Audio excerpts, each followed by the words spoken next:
Good morning and welcome to our opening keynote panel, Blueprint for Success, Building a Robust Cyber Risk Management Program. I am your moderator, Matt Alderman. All my hosts are coming in to the main stage. I guess we were stuck in the backstage. Who knew? All right. So now I have all my moderators with me, my hosts. So first, welcome Alexis Robinson. She's a senior manager, security assurance and engineering at AWS. Welcome, Alexis. Also joining for this keynote panel, Sherry Peng. She's the chief privacy officer, director of GRC and privacy at Agora. Welcome, Sherry.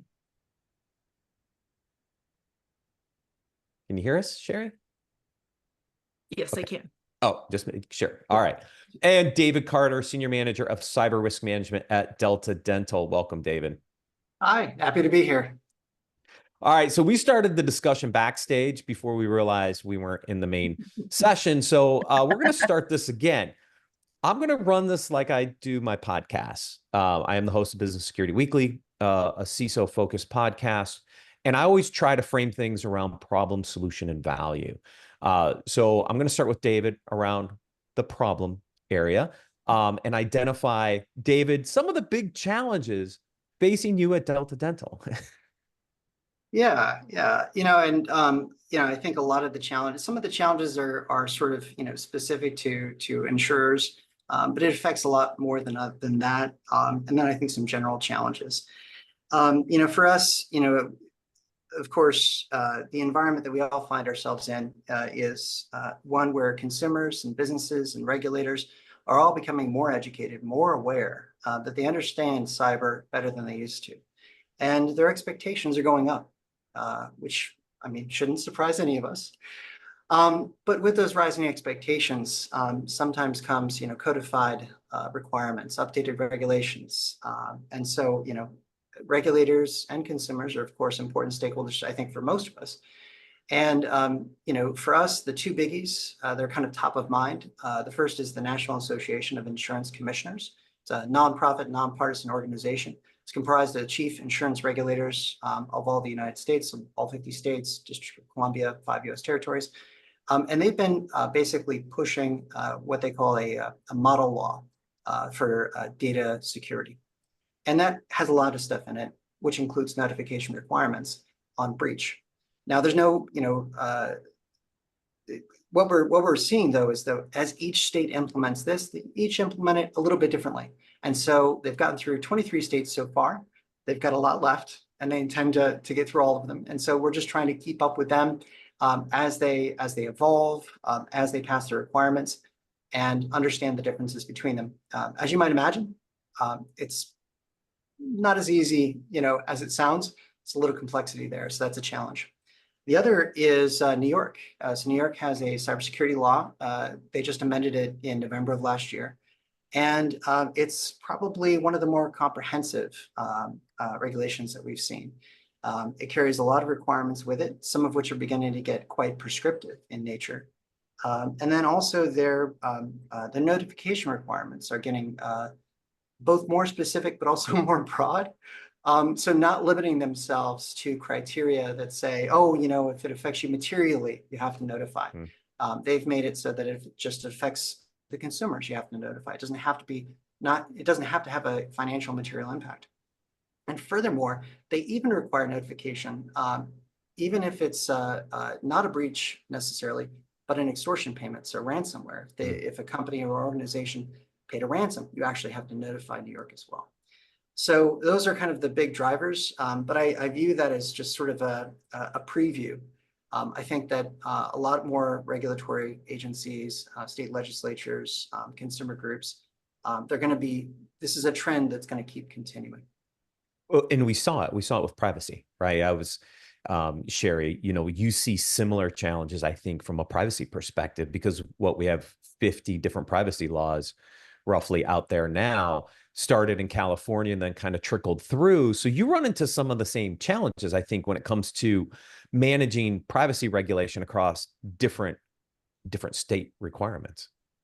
Yes, absolutely. And David had a great insight. So David is very focus, right, on HIPAA and insurance regulations. Whereas for me, Agora is a platform as a service. So I would have to make sure, so for example, if Delta Dental was our customer, right, I have to make sure our products are HIPAA compliant. So we're very driven on what our customers' needs are, on what our contractual obligations are for just different use cases that come in, because we have a lot of different companies that utilize us, right? So not only do we have to kind of think about the privacy aspect of it, we have to kind of more broadly, there's argument out there about what's the difference between data protection as well as privacy. The same thing? Is it different?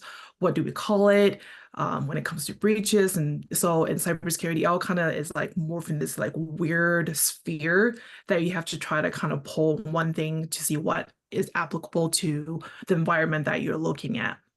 So from a not only a regulation perspective, but from a global perspective, we have to enable our sales teams to be able to do what they need to do, right? So if they're targeting, say, for example, in Asia or in Europe, there's a lot of different things that I have to look at. So obviously we have a team, not just me, to kind of keep an eye on kind of all the things that are happening.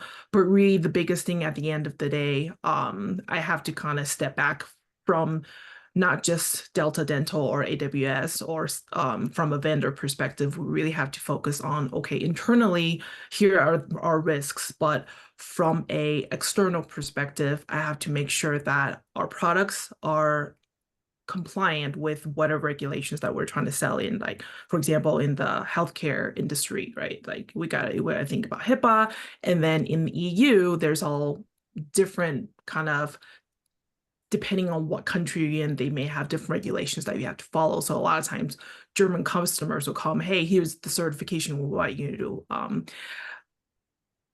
basically make sure you're compliant with for your products. So that's in different layer of HIPAA as well. So, but anyway, so hopefully that answers some of your questions. Yeah, and Alexis, at AWS, right? I mean, you've got varying regulatory bodies that you have to deal with as well, right? And it's funny because I actually kind of have both understandings now from the AWS side and the Amazon side. Just like last week, I just started on the Amazon store side in compliance and risk management. So it's the comparison is very interesting. The theme amongst those two entities, even though it's one company, but two different types of products, is scale. So when you are one of the largest cloud service providers and you're now infrastructure for a lot of different regulated groups, you're now dealing with the regulators that they have to deal with. So for banking, for government, for energy, for anything from like quantum computing and cryptography to if you're also supplying AI like materials, you're dealing with, as your people sell and more customers end up coming onto the cloud, now you're responsible for meeting whatever regulatory or financial or compliance related obligation that they also have to subscribe to, because you now have to represent a portion of their tech stack. And then for the Amazon side, it doesn't matter how many, products that we might have. 60% of our marketplace is sellers. So anything from batteries, from toys, from anything that is sold on Amazon Marketplace, we also have a responsibility to make sure that it is compliant as well, because they're not going to necessarily go after the seller. They're going to go after where is the platform that it's hosted on, which is Amazon. So what I see when I work with different regulators is there is a real fear, and it's not just a regulatory thing, just because it's a regulatory thing. It is because something actually happened somewhere in the world, and now a new regulation or a law or guidance is issued to mitigate that thing from ever happening again. And there's real consequences depending on which jurisdiction or which group you're dealing with. So that's the scale of addressing that at a scale that AWS and Amazon has to deal with is the biggest challenge. Yeah, but we've seen this, right? In every regulatory body's enforcement's a little bit different, right? In the early days of HIPAA, there wasn't a ton of enforcement, but the financials had a lot of enforcement, right? The OCC and the different agencies did a lot of enforcement. And so as these new regulations come in, there's always this like, well, how are they going to enforce it? What's it going to look like? Which changes a little bit on how you approach new regulations sometimes, I think. Absolutely. Absolutely. I'll give an example, if it's okay. One of the biggest enforcement agencies are within the EU. And it's because literally you need to have a VP in the EU representing those products that they really want to enforce, because just in case something bad happens, they will arrest. Like, they will literally arrest the VP of that company, including like an Amazon VP. So it's not just a simple, oh, it's a new regulation that's coming. No, there's some real teeth behind this. And if we don't get this right, bad things actually happen, not just for the end customer, but also for Amazon itself. It's not just someone's over there. So having a robust cyber risk management program and making sure that it's not just bespoke to every regulation, but regulator agnostic, but also being able to deal with the scale, but also making sure that you don't have those like real consequences like actually occur, is a real challenge, and it's a day-to-day challenge. Yeah, so I guess that brings in the personal liability discussion. We saw a little bit of this transpire over the last year or so. How much do you think about the personal liability side of this, Sherry and David? And it doesn't matter who goes first, but Alexis brought up a good point. I got to put a VP in the region. That VP could potentially go to jail. That's a completely different level of risk from the personal side that we haven't really experienced before either. Yeah, one of the things I think about that a lot. So my role kind of falls into the data protection officer, right? So that essentially says, by definition, in the EU specifically says, hey, in order for you to have an effective DPO, or at least data protection department, you have to provide the resources that this person needs, because they could potentially be personally liable, right? So same thing with CISOs that we're seeing from the SEC perspective. So I think from a company perspective, it's really important for you to one, hire the right person, but also really support that person, whatever resources that they think they need, from both a legal perspective for the company, as well as a personal representation for the company. So I'm sure everyone is aware of what happened with Joe Sullivan and Uber and all that, right? So one of the things that he mentioned is how important personal representation, and how important impartial people basically be part of the conversation, but that our outside counsel are impartial right from the get-go. So I think there's a lot of different things that Alexis brought up, is a lot of things that we haven't really thought about from a personal perspective, because the reason why you have an LLC and a corporation with individual, it's the risks were separated from a legal perspective, but now there's that overlap. So you have to kind of think about, okay, from a CISO perspective, from a DPO or CPO perspective, how do you articulate that to your board or your senior leadership? Because that's really important for their from their buy-in, right? From product perspective as well, Matt, you have to kind of think about what risks are you taking on from enterprise level perspective if you're adding new features, especially when it comes to features of more efficiency when it comes to, say, for example, biometrics. Okay, well, how does that impact our customers from a Texas perspective, because they treat it differently, whereas in California they also treat it differently. So there's a lot of overlap with different new regulations coming in per state, but for also a global perspective. So this is one of the challenges that you have to understand that the person that you're bringing in can handle, but you must provide the resources for them to feel comfortable, for them to actually protect the enterprise, but also still deliver for your customers. So we're going to get into some of the mechanics behind that in a minute. But David, I'm just curious, like the personal kind of side of this, how much does that impact you at Delta Dental, for example? For me, just because of my role, it doesn't too much, but it is very concerning because, it can have a real effect on leadership. Sherry raised a lot of good points. Something I think that a lot of folks need to think about is, when we talk about cyber risk management, what we're really talking about, at least in this immediate conversation, is regulatory risk management. As well as sort of a personal liability risk management. There's a lot of different kinds of risks going on here.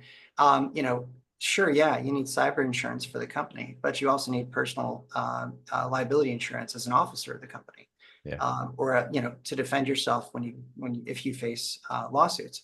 I think it's also really important, and this is something I've come to realize recently. It's sort of an evolution of my thinking. Is if you want a strong cyber risk management program, you need a strong partnership with your legal department, and you need to make sure that you're aligned. If you go off and you do something against the recommendations of your counsel, then you should expect that you might bear a little bit more personal liability if things go the wrong way. And so I think there's like this evolution of things that senior leaders charged with cyber risk management programs need to consider. Yeah, so let's talk through building a cyber risk program. So we've talked a little bit about some of the challenges, the regulatory pressures, the variation in regulations and laws from state to state to state. So if I sit back and I say, okay, I'm coming into an environment brand new. Alexis, you might have a good purview on this because I think you're just changing job roles here a little Yeah. bit. Like when you walk in, where do you start? Like, what is the first thing you try to get your arms around to build out a robust cyber risk management program? So the first couple of things, and I know it's weird that we're talking regulatory compliance, but the first thing isn't that, because a lot of that is led by the business sometimes. So, and that you don't have any choice with that. It's like, oh, well, we're going after this. We got to go do that. So I guess we got to now deal with the regulatory laws and compliances there. It's really understanding what's a risk to the mission of your organization. And so back before I got to Amazon, when I was at EY and I was reevaluating a lot of different like cybersecurity programs, that was the first thing I thought of, is especially when you're dealing with US government and how US government deals with risk management. It's very much, okay, so I'm representing Department of Commerce and I need to make sure that these systems stay online at all times. That is the crucial to the mission of my business. The risk to that is the first evaluation you're going to have to do. So it's not about, okay, what's going on out there. It's what do I have? What have I committed to my customers, my end users, my constituents, my taxpayers, whoever it is, that we are going to uphold and do as a service, as a product, as a representation for the organization? What are the crucial ingredients to contribute to that? We call it P0. What are the P0 things that you absolutely have to keep standing? Okay, what's the risk to that not standing? All right, what could happen to them? That's first. Then second is, where are we trying to go? So what markets are we trying to open? What are the revenue targets that we're trying to make? How are we going to achieve those revenue targets? What kind of customers are we going after? For a lot of the companies that I work with that you want to get advice on how Amazon or AWS does things, or even when I was in the consulting side, it was, okay, so you're trying to expand here. All right, is your risk program, is your risk posture ready for that? Is your security ready for that? What are the risks of that? Like, there's always the, yes, go make big business, go make some money. But then there's also the, are you sure? Are we ready? Are we big enough? Can we tackle that? The number one question I've gotten since joining Amazon was this program that I used to run called FedRAMP. It's the Federal Risk Authorization Management Program for the U.S. government. It's how cloud service providers or anyone on top of cloud that has a product in the cloud is trying to get through to get to U.S. funds. And what I see is a lot of smaller businesses are like, oh my gosh, I get one contract with the government. I'm going to make $40 million right out there. That's my revenue targets. I'm done. Yes, you're going to make a lot of money. However, the requirements that has is very steep, and you might have to spend $3 to $5 million in order to even get you ready and get you up there. And not only that, once you get in, it's continuous monitoring. So if you fail and get kicked out, what's your brand reputation after that point? So it's having those risk conversations with the business secondarily that's really important. And sometimes I'll say, the mission, we have too many risks to the mission for us to even think about going over here. Like, I don't know what you're going to do. It's a conversation. I mean, we can unpack that for the rest of this time, right? And I want to unpack parts of it. But Sherry, when I think about what she just said, you're doing the same. You have to be doing the same thing, right? You are going into new territories, new regions. There has to be some level of risk conversation with the business, isn't there? To be like, are we ready to go to Germany, for example, because all these new requirements are going to put some sort of pressure on us to have certain controls in place that are going to cost us money? Is it worth the benefit of opening up that market, right? I think Alexis did a pretty good job of starting this kind of is the investment worth the return on the other side, right? And we'll get there, I think, a little more into that in a bit. But I'm just curious, Sherry, from your perspective, you're probably doing that almost every day. Yeah, it definitely is. So we have a very great sales leadership team that is very excited about all kinds of markets, all kinds of potential with all kind of technology that's coming out, right? So which is great, it's very exciting. It's you're playing with the shiny new thing that's coming out. And so one of the things that my CISO and I, the mindset that we try to embody them is like, okay, well, I want to help you, but you have to help me to help you, right? So we're not going to come in and say the world's going to end, but here are the things, and here's the ROI, here's the cost, like the man hours or the resources. Like if we want to go to FedRAMP, we haven't had that discussion. I'm not sure if we ever will, but it's going to cost us 7 figures to get there. Is the ultimate goal at the end of the day really worth the level of effort and also the risks, right? So I think every organization is like this. Is you don't want to peek too closely behind the curtains, but there's like this thing we call a risk register. Do we look at it? Do we do something with it on a regular basis? Do we talk about it? So it's one of those things that we have to regularly report to senior leadership, not only just my team, right, but obviously as well as the business. So I have to enable my boss to be able to talk to his boss to say, okay, here are the great things, here's the potential that you're telling me you want to sell, but here's the real risk to the business. We want to make sure we protect ourselves, right, before we can actually go out and enable the team to do what they need to do.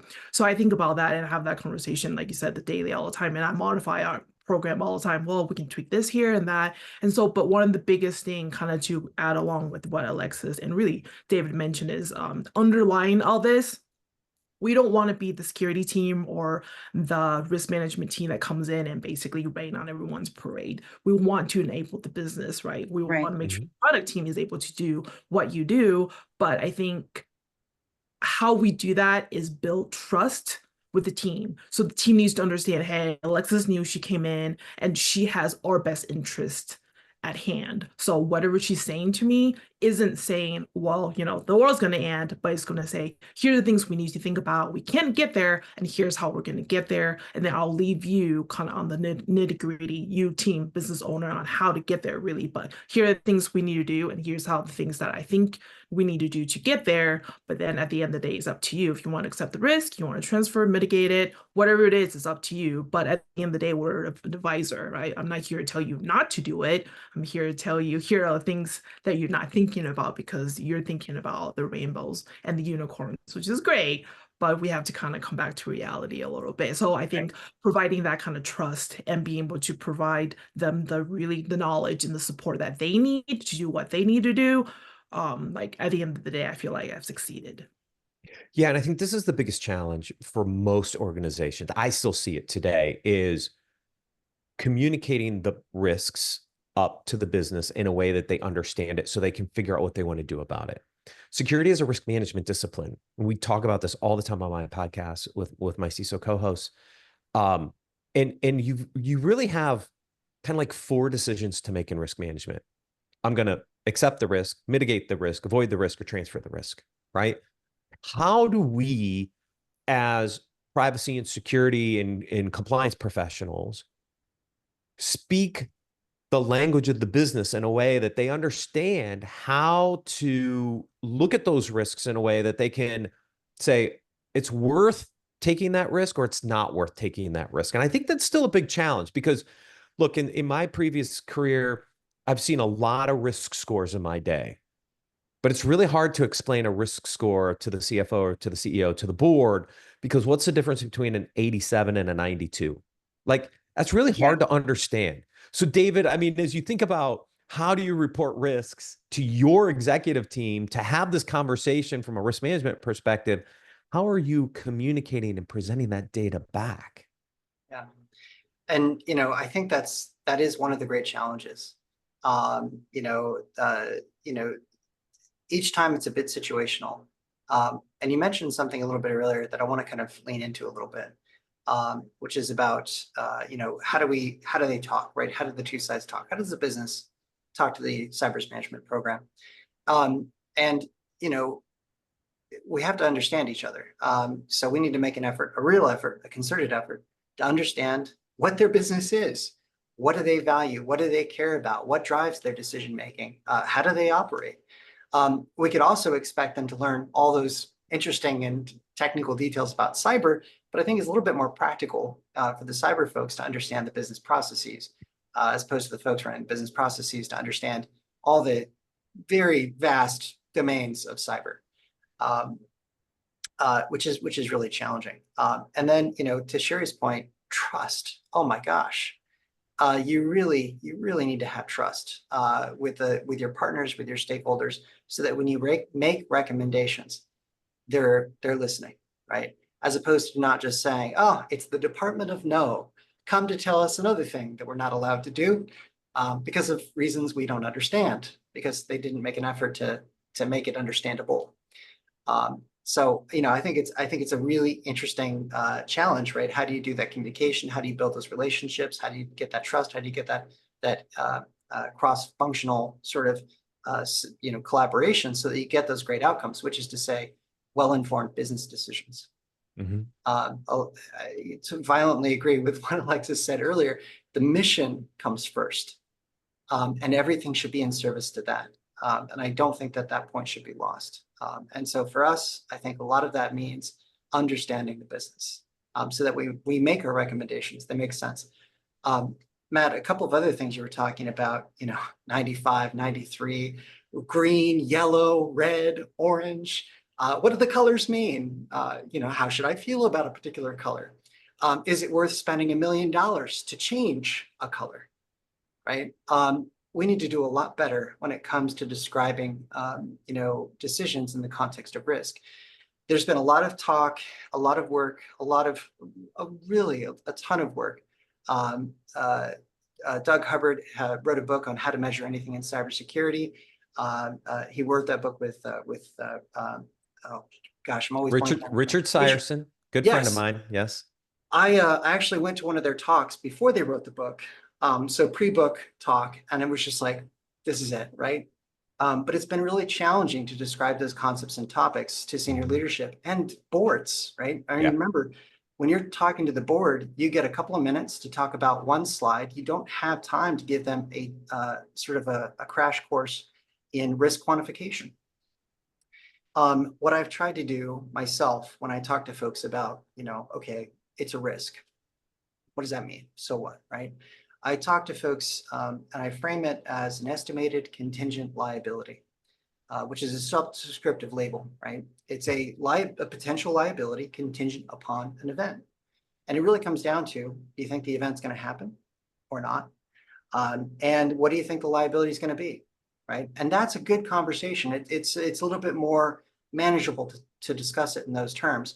Lawyers, by the way, use the same terms when discussing the potential for being sued, the likelihood of whether they'll win or lose, and if they lose, what that might mean from a financial penalty perspective. And gosh darn it, if lawyers can do it, so can we. Yeah, interesting. So Doug Hubbard's been on my podcast twice, with Richard once, because we talked number one of the book, and then I had Hubbard back to talk because they did a second release of the book. So I know the book really, really well, and I've implemented parts of that methodology in two different places. One being CyberSaint here, in my previous employer, we did parts of that model. But you're right, there's some nuances to it. And I think one of the challenges still from a risk quantification perspective is making it simple and easy to understand. Yeah.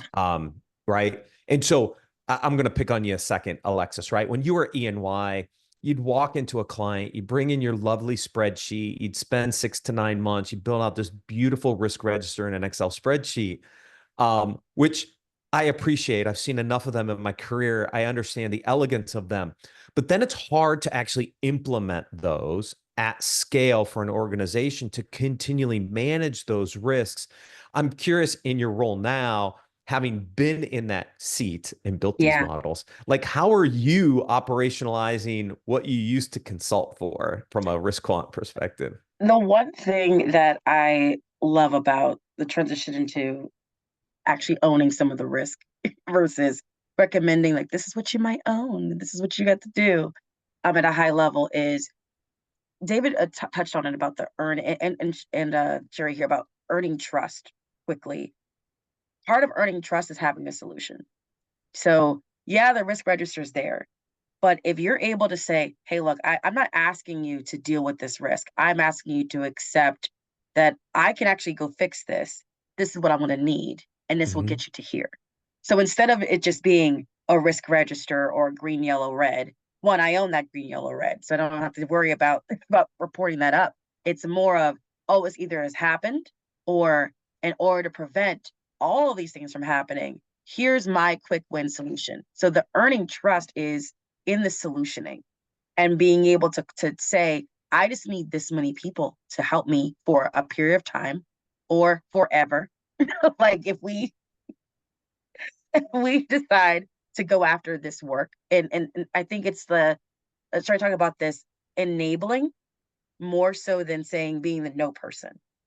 And I found really quickly that the ones that are in compliance and risk management or security management that have a lot of good trust with our partners, with the business leads, with the engineers, is the ones that are able to, one, dive deeper and understand that what they do day to day, empathize with them, and solution with them, even if they don't even know what it is. Like, they don't have to know the compliance reg. They don't have to know the control. They don't have to know any of the language, but they just need you to translate or thread the needle and say, this is exactly what you're going to have to do. Here's my best recommendation. If you know better, let me know. And this is what it will take to get there, and we'll be out of this. Or, I wouldn't accept this risk right now, but if you're willing to do this, then I can do it. Or maybe we don't go after this today. Like, can this be 6 more months? Give me 6 more months and we just focus on this, and then we can get there. Like, it's the compromise, it's the coming to the table, talking through it. And that's all before talking to the board. I would say the majority of the time people fail. When I say fail, as in not able to translate, not able to have that conversation with leadership or the board, is because they didn't talk to all their partners beforehand. They throw their hands up and it's like, new control, new regulation, it's coming, doom, doom, doom, rah, rah, rah. And it's like, okay, what do you want us to do? Versus, hey, this thing is coming. We are just letting you know that it's coming. We've already talked it out. This is the thing that we're going to do. We're all already in alignment. We're just letting you know. That's a much better conversation. Like, but you might have to approve this thing. That's easier when their trusted people are all in alignment, and you're not just the risk management, cyber compliance, security person sitting on the side throwing up your hands. Yeah. So you brought up something really, really interesting that I kind of would just want to double click on. The business doesn't have to understand all the ins and outs of the regulation and the controls. I think, David, you brought this up as well. They don't need to understand all 10 disciplines or however many are now in the CISSP guide, right? Our job as professionals should be, how can we articulate all the complexity under the covers in a very simple and easy way? And I think risk and some level of risk quantification is probably the best way to say, look, here's the potential dollar impact to us by doing this. We can mitigate that by making a little bit of investment here. And if we do that well, what I think we get to is really the ability to prioritize and justify budgets based off of risk reduction for the investment dollars. And I'm curious, Sherry, if that's something that's worked for you, or even Alexis. Like, that's kind of the nirvana, like holy grail, I think, for us in the industry is, I can reduce this amount of risk or this potential liability, David, by investing this amount of money, because I can show some level of return. Yeah, so that's worked. This is just kind of a silly example, but I've been trying to get headcount, right? It seems like everybody's trying to get headcount. I'm like, I'm one person.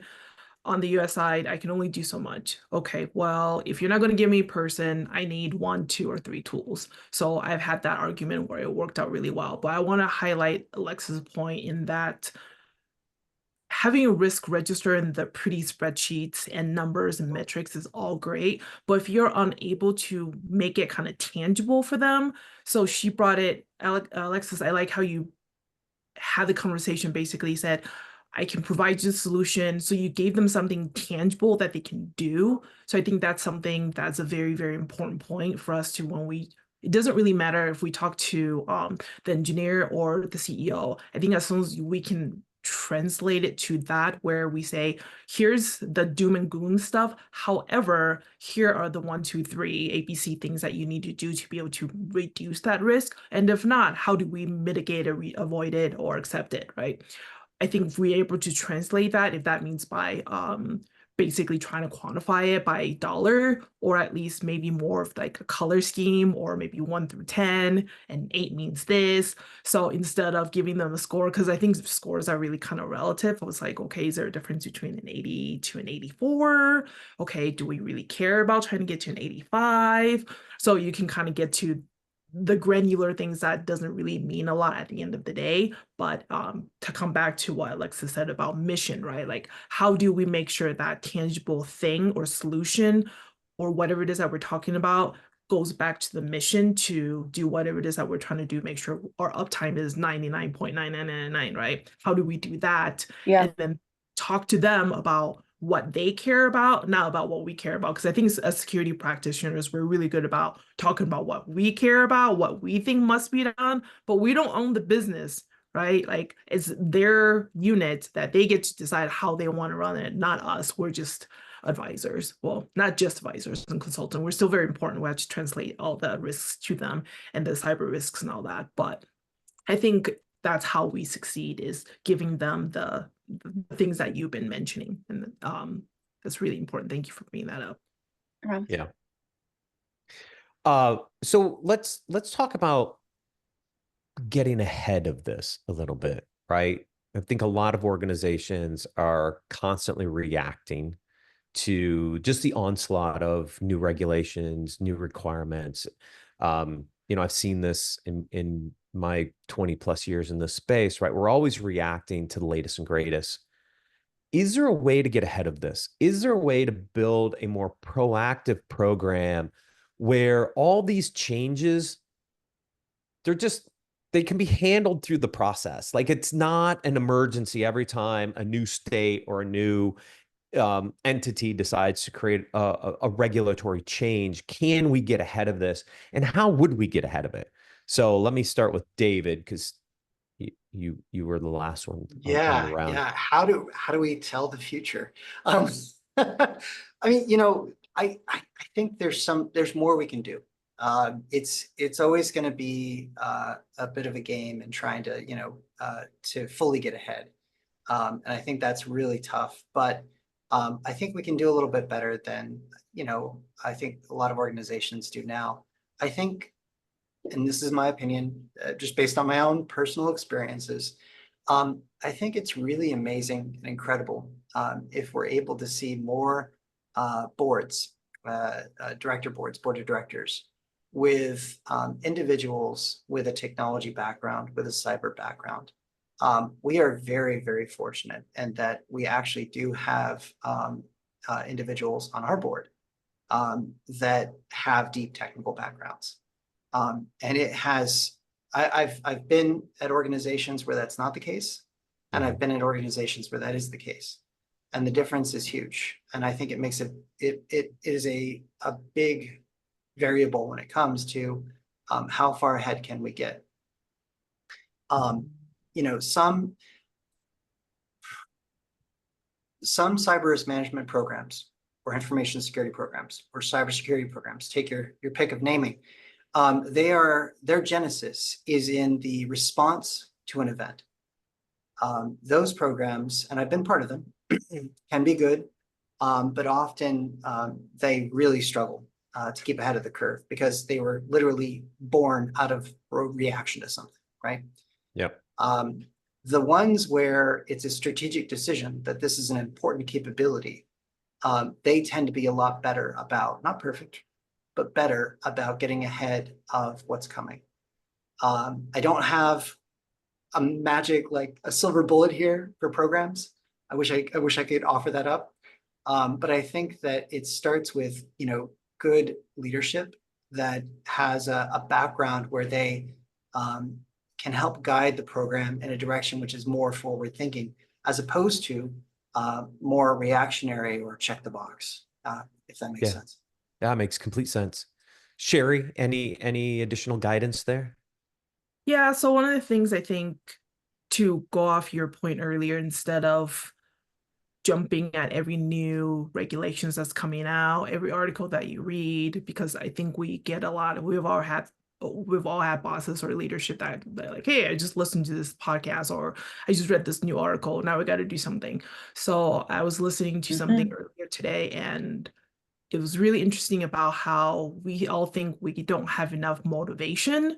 I think really at the end of the day, we all have too much motivation. It just depends if your motivation is driven by dopamine, which means then you're just hopping from one thing another to another, right? Yeah, like you're just getting the quick dopamine hits. What we want to get to is we want to get to a serene state with serotonin. That means you don't jump from one thing to another. You actually take pleasure in actually doing what you're already doing. So I don't think I'm giving everyone the benefit of the doubt. I don't think anyone is sabotaging us or saying, oh, we don't want to care about risk management, what they say. We don't care about what the security team says, right? So we want to get to the point where you drive the business with serotonin. So that means when you're updating the board or you're updating the teams with risk, with cyber issues, security incidents, whatever, right? You're telling them what's going on, but you're helping the business do what they do the 364 days out the year. You're doing the same thing, right? You're already talking to them, you're already communicating with them, you're already doing the things. Just keep doing that. But then when you have a new thing, don't cry wolf. Don't be like, I want to be the most important person in the room and I want to make sure to ruin everybody's day because I want to be the smartest person in the room, because that happens all the time. You have the security, and then you just basically give yourself a bad rap, because then at that time, you're like, I don't really want to talk to Sherry, because every time I talk to her, I want to go and open my bottle of bourbon or something. So that, I think that's the key. Just keep doing what you're doing, but then bringing in the new information if it actually changes the trajectory of where the business needs to go. Yes, for the record, I open the bottle of bourbon regardless of who I'm talking to. Okay. All right. Quickly, Alexis, how do we get proactive? I think you have a really interesting background from an engineering perspective as well. I'm curious on your thoughts, like how do we get ahead? There are a few questions. If there's any more questions, we're going to cover them here in a minute. But Alexis, I'd love to understand, like, how do you see us getting more proactive around cyber risk management? The first thing is being able to, and I see organizations that do this very well. There needs to be someone separate than the operations. Just thinking about it, honestly, we tend to lump a lot of these things of cyber risk management as well as like dealing with the risk and also the escalations for regulations that come in, as well as dealing with planning for the business, any risks that are necessary for the business. We tend to lump these all together into one role or two. And being a person that is a dopamine hitter person, like, you're not going to get me on the strategy because I'm going to be lost in the sauce of all of the jumping around from hoops to hoops. And we tend to reward that a lot in companies until we get to a point where we're like, oh crap, we've thought we can't scale this way. Mm-hmm. And now you're having the same people that have been rewarded from operational hopping around and delivery and professional doers now have to switch hats and be strategic all of a sudden within the same time frame that they also usually do operations. And that's not feasible. It doesn't work. I'm telling everyone it doesn't work. So having a separate team that's just dedicated with influencing. And when I say influencing, all these regulations don't come out of nowhere. There usually is a comment period.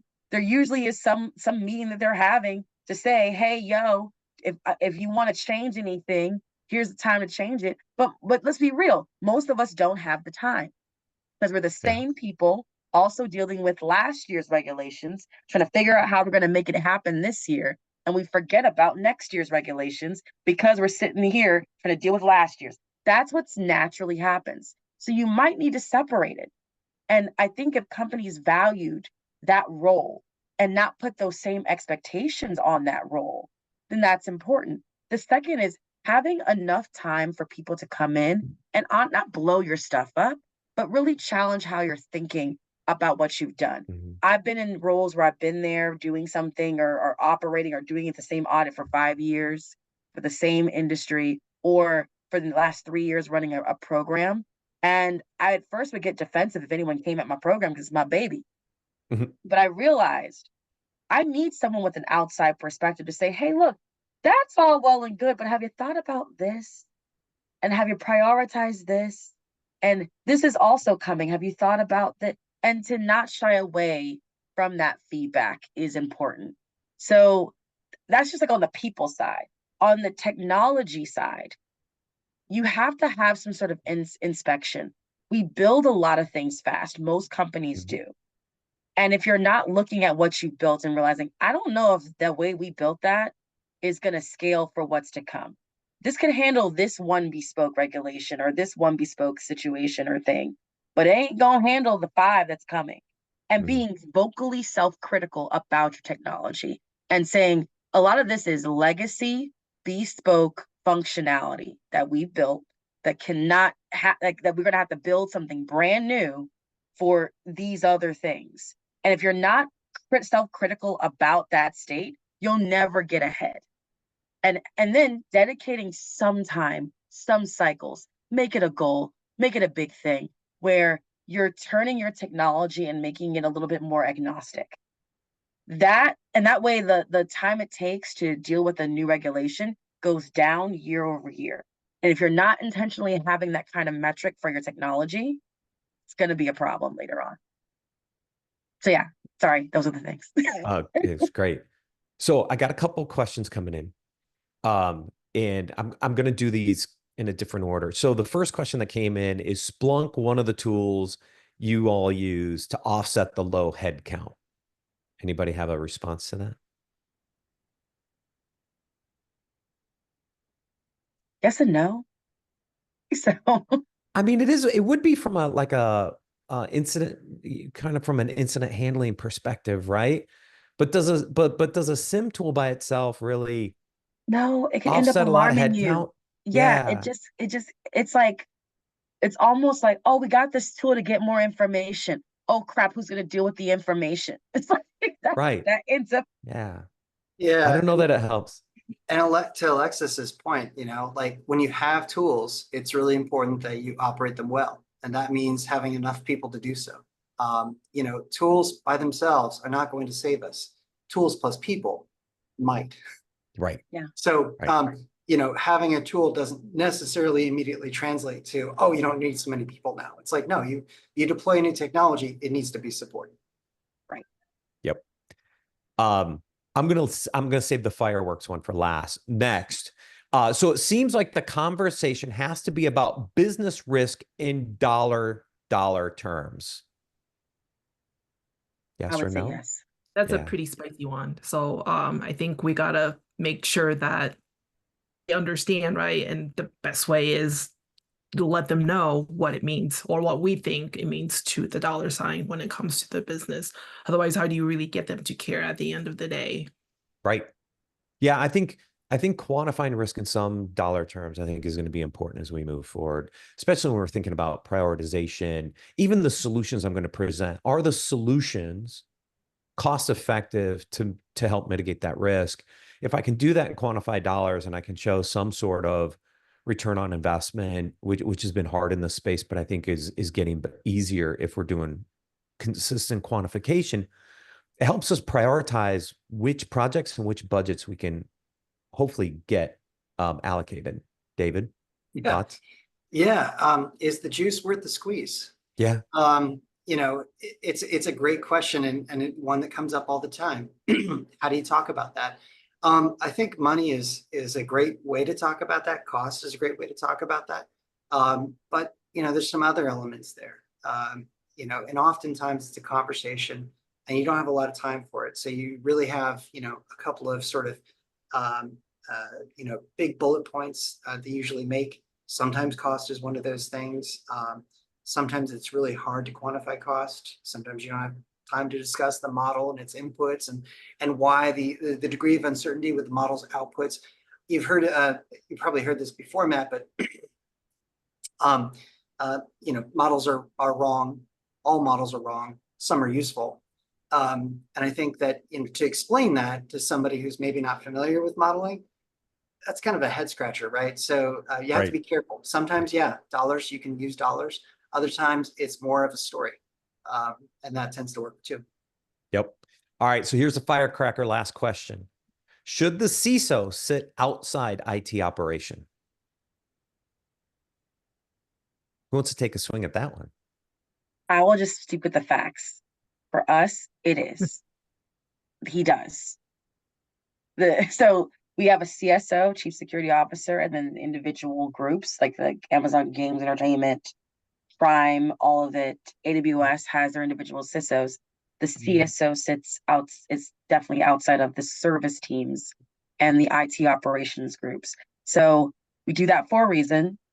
And that is so that, and our CSO is right there with all the other CEOs and COOs of the company. It's just the nature of it being that way. Because when there are big, especially as big as we are, and the amount of infrastructure that we deal with and the dependency that our customers have on us on a regular basis, you don't want to have so many layers in between the CSO and the CEO to get something done, or to report to the White House that we had to do that. The CISO did that, not the CEO. So it's like, for that reason, because of the risk to the business, if certain things aren't secure or aren't working, that's why we have it structured that way. I am not in the business of telling everybody else what their org structure should be. I'm just saying what the structure is today for us. David? So for us, our CISO reports up to our CIO. However, we are a little unusual in that our CISO has a direct line to our board. Every single quarter, he directly engages with them. They send emails when they're not like outside of those scheduled meetings. The board sends emails. Like, we have a wonderful dialogue with them, and we get a lot of our remit and direction from our board. Our last board meeting was 5 days over the course of a week. And the last afternoon, we had a multi-hour board event where it was strictly focused on cybersecurity. So we had the whole board sit down, senior leadership in the room too, and we went through sort of what you might call an educational exercise. And it was phenomenal, high levels of engagement. The board was super checked in. I don't know how it is for everybody else, but for us, for me, that's novel, that's unusual. And I love it because it's been so fruitful for the program. And last but not least, Sherry, thoughts? So ours is a little bit different in that our CSO, he actually reports directly to the CEO, which is great. And then he actually is in charge of both the security team, GRC, as well as the IT team. So he's actually reversed that a little bit because we have a really small IT team, and he's able to kind of operationalize a lot of the IT-esque things and kind of focus on and make that work in conjunction with security. So that's worked out really well in that way. So yeah, I can't really speak to obviously because when you have a large, when it comes to scalability, right? AWS is very different than Agora when it comes to scale. But, I think it just really depends on what the business needs are and what their priorities are to see what makes sense. That was awesome. Thank you, all of you, for joining me today. Thank you, everyone, for watching and listening this opening keynote panel. And I hope you enjoy the rest of Stronger 2024. Goodbye. Thank you. Bye. Thanks.